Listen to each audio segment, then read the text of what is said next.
Hello friends, welcome to my channel. This is Abhirami and I am here to discuss with you about today's topic, that is the outlet of the thorax. Okay, so the outlet of the thorax is also called as the inferior aperture of the thorax. So this is the inlet of the thorax and this is the outlet of the thorax. It is also called as the inferior aperture of the thorax. So the outlet of the thorax is the broad end of the thorax which covers the upper part of the abdominal cavity, and it is separated from the abdominal cavity by a diaphragm. So see, this is the diaphragm, the blue color markings. Okay, the outlet of the thorax is bounded anteriorly by the infrasternal angle. Okay, so this is the infrasternal angle. The infrasternal angle is an angle formed by the two costal margins. This is the costal margin. So the infrasternal angle is present over here. So the outlet of the thorax is bounded anteriorly by the infrasternal angle and it is bounded posteriorly by the inferior surface of the body of the 12th thoracic vertebrae. Okay, and laterally it is bounded by the costal margins which are formed by the 7th to the 10th costal cartilage. So this is the 7th costal cartilage. So it's 7, 8, 9 and 10. So all these four will form the costal margin. Now let's talk about the diaphragm in detail. The diaphragm is also called as the thoraco-abdominal diaphragm because it separates the thorax from the abdomen. And the diaphragm is musculotendinous. Okay, the diaphragm is musculotendinous. The diaphragm has three large openings and several small openings in it. So these openings allow structures to pass from the thorax to abdomen or vice versa.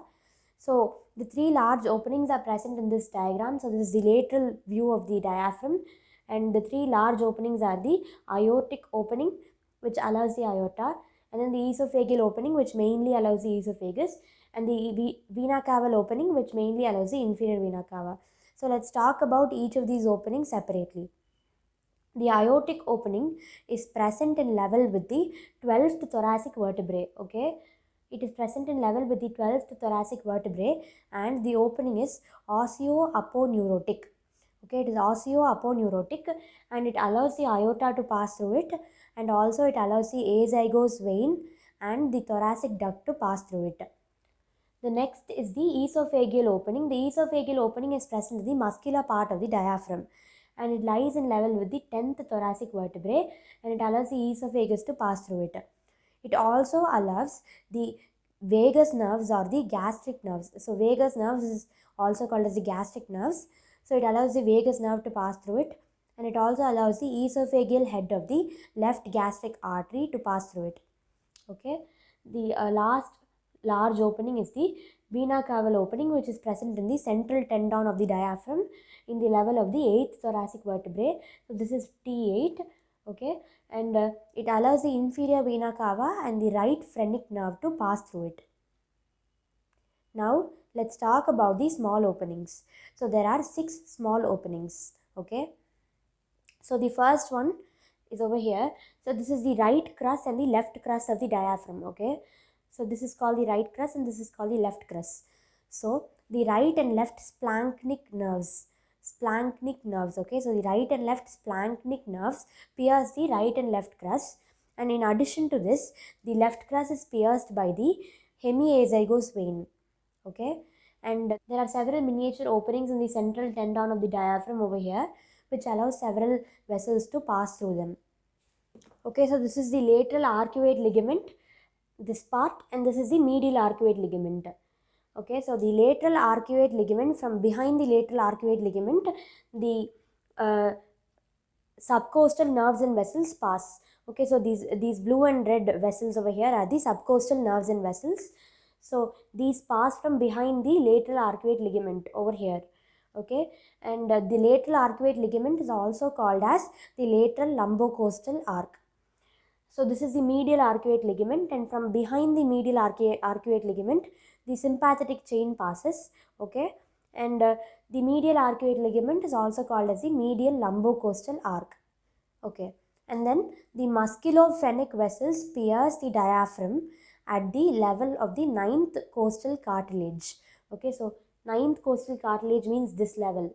Okay, so they pierce the diaphragm at the level of the ninth costal cartilage, and the epigastric vessels and lymphatics are present over here in this small space. So this space is called the foramen of Morgagni or the Larry space, and it is present between the costal origin of the diaphragm and the xiphoid origin of the diaphragm. Okay, so this space is present between them at nearly at the seventh costal cartilage, at the level of the seventh costal cartilage. So this is the seventh costal cartilage. So it is present somewhere in this plane. Okay. So that is the end of the 6 small openings. To revise it, I'll say all the 6 small openings again, just the names. So the 6 small openings are present in the right and left crus, that is the splanchnic nerves and the hemiazygos vein. And then there are many miniature vessels in the central part of the tendon. And then there are the sympathetic chain in the right arcuate ligament, and the subcostal nerves and vessels in the left arcuate ligament, and then the musculophrenic vessels at the level of the ninth costal cartilage, and the foramen of Morgagni or the Larry space at the level of the seventh costal cartilage. Now let's talk about the bony landmarks of the thorax. So there are 6 bony landmarks again. Okay, so let's start with the first one, that is the jugular notch or the suprasternal angle. So the jugular notch or the suprasternal angle is present at the superior border of the manubrium. So this is the jugular notch. Okay, it is present at the superior border of the manubrium, and it is present between the two sternal ends of the clavicle. So the clavicle comes and attaches itself in the clavicular notch of the manubrium over here. So the suprasternal notch is present between the sternal ends of the two clavicles. It is at the level of the lower border of the second thoracic vertebrae posteriorly, and the trachea can be palpated through this notch. Okay, so if you keep your hand and press over here, you can palpate the trachea. The next bony landmark is the sternal angle or the angle of Lewis. Okay, the sternal angle or the angle of Lewis is a very important landmark because there are many structures passing through this level. Okay, so sternal angle is at the level of the intervertebral disc between the 4th to 5th vertebrae. Okay, so it is present at the level of the 4th to 5th intervertebral disc, and it serves as a landmark for the identification of the second costal cartilage. Okay, so this is the second costal cartilage. It can be felt as a transverse ridge 5 centimeters below the jugular notch, and it serves as a landmark for the identification of the second costal cartilage. Now, there are 11 reasons to why the sternal angle is a very important landmark.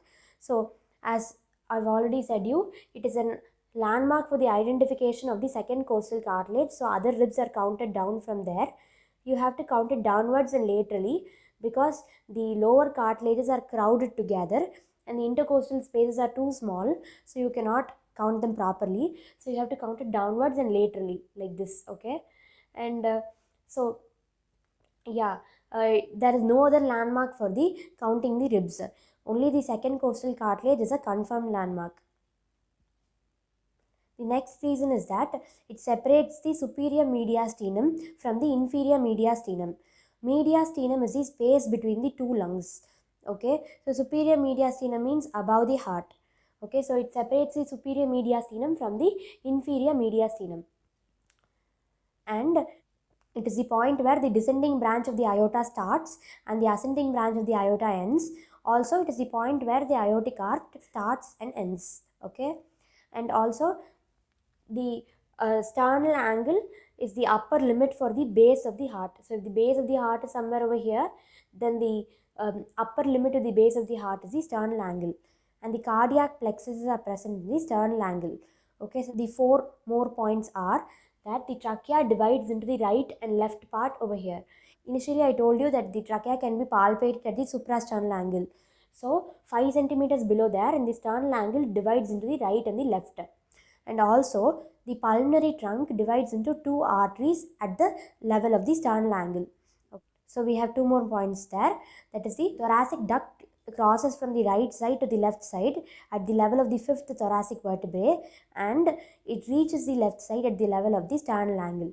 So, from somewhere over here to here it crosses, right to left, okay? It crosses like this and reaches the left side at the sternal angle, and the azygos vein arcs over the right lung, root of the right lung, and it opens into the superior vena cava at the point where the sternal angle is present.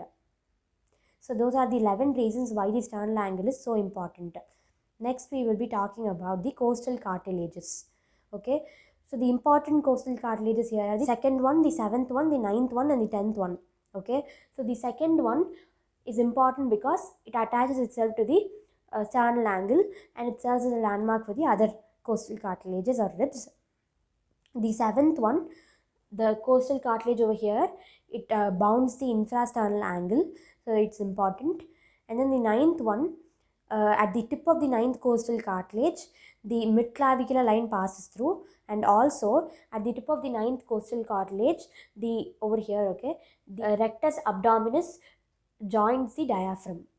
Okay, the rectus abdominis is also called as the linea semilunaris. Okay, so yeah, and the 10th costal cartilage ends the costal margin. It is the last part of the costal margin. It's over here. Okay. So the next thing we are going to talk about is the xiphisternal joint. Okay, we already know that the costal margins are present over here and the infrasternal angle is present over here. But there is a depression over here, and that is called the epigastric fossa.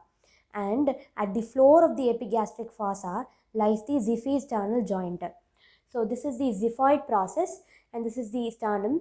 So the joint between these two is the xiphisternal joint, and the xiphisternal joint is present at the level of the 12th thoracic vertebrae posteriorly. Okay. The next thing is the ribs. So the scapula is present against the 2nd to the 7th rib in the posterolateral aspect of the thoracic cage. Okay. And the 10th rib is present at the level of the 3rd lumbar vertebra. Okay. The 11th rib and the 12th rib are floating ribs. They do not attach themselves to the sternum anteriorly, so they are freely floating. And the 11th rib is longer than the 12th rib, but both of them are not seen from the front. They are not visible from the front. They can only be seen from the back. Okay. The next thing is the thoracic vertebral spines. So the first spine can be felt at the C7, that means the 7th vertebrae in the cervical region. So it is also called as the vertebrae prominence. Okay, and all the other vertebral spines can be palpated from there. Okay, so from C7, all the other vertebral spines can be palpated. And the 3rd vertebral spine is present at the level of the spine of the scapula, and the 7th vertebral spine is present at the level of the inferior angle of the scapula. So now let's talk about the soft tissue landmarks. So there are 6 soft tissue landmarks again. So there are 3 lines over here. That is, the first is the scapular line. The scapular line passes vertically from the inferior angle of the scapula. And the midclavicular line is also called as the vertical lateral line or the mammary line, and it passes through the midinguinal point and the tip of the 9th costal cartilage. Okay, it starts somewhere midway to the clavicle and it passes down vertically through the midinguinal point and the tip of the 9th costal cartilage. Okay, and the next is the mid-axillary line. The mid-axillary line passes vertically between the 2 folds of axilla. Okay, so there is a posterior fold of the axilla and an anterior fold of the axilla. So between the 2 fold of the axilla, a point midway between them, it starts over there and it goes vertically downwards from there. Okay, and then we'll talk about the nipple. The 4th surface landmark is the nipple. So the nipple is present in variable positions in females, but in males it is present in the 4th intercostal space, 10 centimeters away from the mid-sternal line. Mid-sternal line means a line which passes vertically downwards from a point that is midway between the sternum. Okay. The next is the apex beat. The apex beat can be palpated and it is present in the 5th intercostal space, 9 centimeters away from the mid-sternal line. Okay. And the last surface landmark is the trachea, and the trachea is present over here. It can be palpated at the suprasternal notch. Okay, so this is the suprasternal notch. It can be palpated at the suprasternal notch. So there is a diagram with the markings of the surface landmarks. You can see that over here. Okay, so that is the end of this session, and the last thing we'll be doing is revising. So now let's talk about the location of various structures in relation to the vertebral column. So in the vertebral column there are 5 parts: the cervical part, thoracic part, lumbar part, sacral part, and the coccyx part. So in the cervical part there are 7 vertebrae. In the thoracic part there are 12 vertebrae. In the lumbar part there are 5 vertebrae. In the sacrum part there are 5 vertebrae, and there is 1 coccyx vertebrae.